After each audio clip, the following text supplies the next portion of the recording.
प्रेरणास्पद कथाएं YouTube channel पर मैं धनंजय जैन आप सभी का हार्दिक अभिवादन करता हूं। जैसे ही मोहन बाबू बाहर अपनी गाड़ी खड़ी कर दरवाजे के भीतर प्रवेश करते हैं, अपना पुत्रवधू और पत्नी के सामने चिल्ला कर कहते हैं, सरप्राइज सरप्राइज सरप्राइज। सभी की आंखें बरबस मोहन बाबू की तरफ खींची चली जाती है। किस बात का सरप्राइज? क्या सरप्राइज दे रहे हो? क्या हुआ पापा? अचानक बेटे और बहू के मुंह से जब ये सुना तो अपने जेब से चाबी निकालकर अपने पुत्र के हाथ में देते हुए मोहन बाबू कहने लगे कि आदित्य और तन्वी, तुम्हारे लिए बहुत बड़ा सरप्राइज लाया हूं। ये 2 BHK की चाबी है जो कि बाजू वाली ही सोसाइटी में मैंने खरीदा है। क्या बात करते हो? पर पापा, हम यहां पर खुश हैं आपके साथ, और आपने इतने सारे पैसे कहां से लाए? आपके पास तो कुछ भी नहीं था। नहीं बेटा, तुम्हारे शादी के लिए मैंने थोड़ा थोड़ा करके इकट्ठा करके रखा था, पर तुमने लव मैरिज कर लिया तो पैसा मैंने कहा कब काम आएगा, तो मैंने उसकी पहली किस्त भर दी है 1/4 अमाउंट के बजाय, और बाकी का पूरा की पूरा बैंक से लोन सैंक्शन हो गया है। अब तुम EMI भरते रहना। EMI भी ज्यादा नहीं है, 20 साल के लिए मैंने EMI का प्रोसेस कर दिया है, ताकि तुम्हारी तनख्वाह में से थोड़ा थोड़ा निकलते जाएगा और एक प्रॉपर्टी तुम्हारे खुद के नाम से हो जाएगी।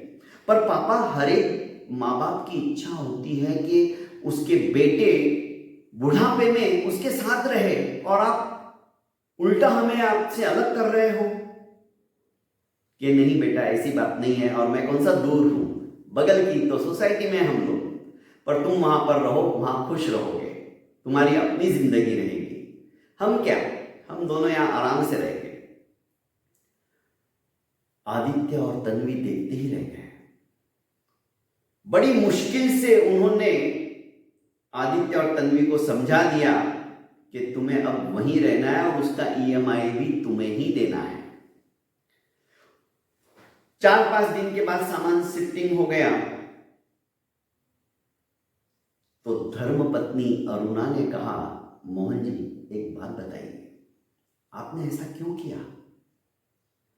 अरे, जिस बेटे को हमने पाल पोस कर इतना बड़ा किया, वो भी अच्छी तरह से जानता है कि हमने कितनी तकलीफें सहन की है उसे पढ़ाने के लिए, उसे इस योग्य समझा कि नहीं, हमारी जो दिन रात की मेहनत है एक दिन रंग लाएगी और वो बहुत बड़ा ऑफिसर बनेगा। और आज उसे बहुत अच्छी कंपनी के अंदर मैनेजर की पोस्ट भी मिल चुकी है। हमने तो अपना सपना साकार कर लिया, अपने अरमानों का गला घोंट कर। पर इसने इतना भी उचित नहीं समझा कि मैं जिस लड़की से विवाह करने जा रहा हूं, माँ बाप को जब पता चलेगा कि मैं किसी अन्य समाज की लड़की को अपने घर में ला रहा हूं, तो उनके ऊपर क्या बीतेगी। उस नालायक ने इतना भी नहीं सोचा कि माँ बाप मेरे अपने हैं, और वो उधर की उधर शादी करके आ गया। ठीक है, उसके लिए जो शादी के लिए जो मैंने पैसा इकट्ठा किया था वही मैंने दे दिया, क्योंकि यही मेरा कर्तव्य था। पर अब दोनों, बहू बेटा, तन्वी भी जॉब करती है, सवेरे जाते हैं और ऑर्डर देके जाती है कि मम्मी आज ये बनाओ, मम्मी आज राजमा चावल चाहिए, आज मम्मी ये खाने की इच्छा है, छोले भटूरे खाने की इच्छा है। एक तरह से तुम्हें और मुझे उसने नौकर समझ के रखा है। और तो और, परसों जब तुम टीवी के अंदर सीरियल देख रही थी, तो जो सीरियल तुम्हें पसंद है, तन्वी आती और तुरंत टीवी का स्विच ऑफ कर देती और कहती कि सारा दिन क्या टीवी देखती हो, बिजली का बिल तो हमें भरना पड़ रहा है। अरे, जो मेरी पेंशन मिल रही है उससे तो हमारी जिंदगी आराम से गुजर जाएगी। पर ये थोड़ा सा 2 पैसा क्या कमाने लग गए, हम अपने ही घर में नौकर बनकर रह गए हैं। आज तक बहू ने तुम्हें कभी अदरक की चाय बनाकर नहीं पिलाई, मुझे अपने हाथों से खाना परोसा नहीं। ऐसे बहू बेटे के लिए हमने जो दिन रात मेहनत की है, उसका यदि यह अंजाम है, यह फल है, तो मुझे नहीं चाहिए। आज तुम्हारे भी हाथ पैर मजबूत है, मेरे भी मजबूत है, और हमारी पेंशन इतनी है कि हम दोनों के अलावा हम किसी मेहमान भी घर में आ गया और 1 महीने के लिए रुकेगा तो उसका भी पेट भर सकते हैं। बाजार से सब्जियां फल वगैरह मैं ही तो लाता हूं, बेटे ने कभी थैली पकड़ के लेके आया है ऑफिस से आते आते? पर स्वाभिमान की जिंदगी मैं जीना चाहता हूं। इस बुढ़ापे के अंदर अब कोई तुम्हें टोके मुझे मंजूर नहीं है कि मम्मी आज तो सब्जी में आपने नमक ज्यादा डाल दिया। बेटा, थोड़ा सा नमक उस दिन ज्यादा था तो थाली को छोड़कर बाहर निकल गया, उसने खाना बाहर से खाया। यह अपमान नहीं तो और क्या है?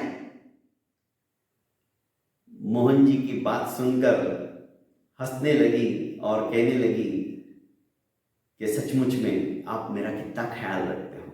और दोस्तों, पति पत्नी के अंदर यही तो बात है, बुढ़ापे का सहारा जो होता है वो सचमुच में जिंदगी भर का सहारा होता है। और किसी का हम चयन करते हैं, किसी के साथ हम साथ फेरे खाते, तो उनका उत्तरदायित्व होता है कि वे एक दूसरे की भावनाओं को समझे। आखिर बेटे और पुत्र वधू को अलग कर आज दोनों दंपत्ति सुख और चैन की जिंदगी बसर करने लगे। दोस्तों, कहने का अभिप्राय, आज हम जिन बच्चों के लिए इतना सब कुछ करते हैं, हमारी भी अपेक्षा होती कि वे बच्चे बुढ़ापे के अंदर हमारे मनोगत भावनाओं को समझे और तदरूप आचरण करे, तो शायद घर 2 विभागों के अंदर विभाजित नहीं हो पाएगा। बहुत बहुत धन्यवाद दोस्तों।